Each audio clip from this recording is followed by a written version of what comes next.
The Church of the Immense Prophets is brought to you by the premiere of the new action series on the CIP network, Police Pimp, which might have starred Johnny Depp, except that we couldn't afford the lint under his little toenail. Or so his agent might have told us if he or she would have even answered our letters. Call this entry and this reality sweepstakes Shapes of Things That Have Come.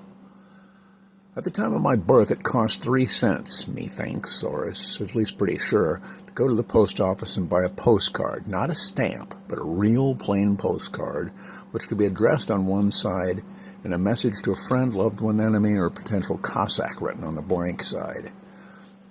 If one had more to say than the plain backside would bear, you could even add a little more text on the address side as long as it didn't interfere with the actual address. It was a bargain. It was the cheapest way of communicating with others, given that the only options were still telegraph, and telegraph operator was still a profession then. Long-distance telephone, for which, unlike today, you had to pay extra. The Internet states that in 1960, it was $2.25 for the first 3 minutes on a long-distance call, plus more for each additional minute. And this was in a time when $5 an hour was the average wage for the breadwinner of a family. Evening and weekend rates were cheaper, so people would send postcards to let distant friends and relatives know when they were going to call. And people talked fast. No dithering about. Few people today dither. They just waste time. But a visit to a local post office yesterday to inquire about postal rates for minor mass mailing was very enlightening. First off, the post office no longer sells postcards.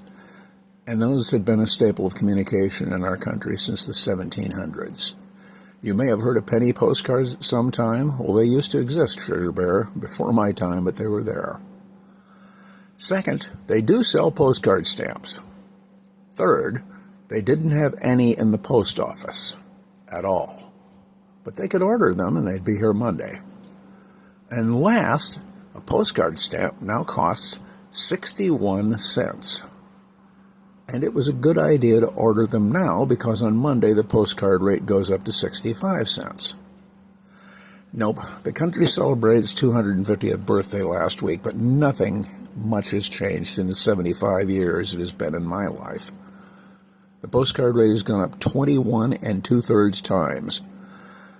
Gasoline that cost 13.9 cents a gallon in my first memory now costs, according to a sign seen the day before yesterday, $4.89 a gallon.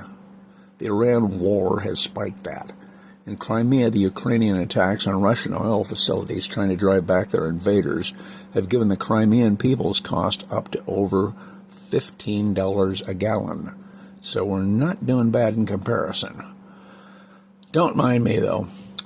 Just a man who has a memory. It'll be gone soon enough. For now, a powerful urge for frosted chocolate donuts from Donutland overwhelms me.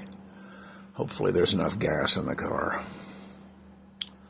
This copyrighted presentation of the Church of the Immense Prophets has been brought to you by the Loveless Flounder Tavern, where the bear is flat, the food's not good, and the people you meet are low-life scumsuckers whose mothers should have abandoned them before contraception.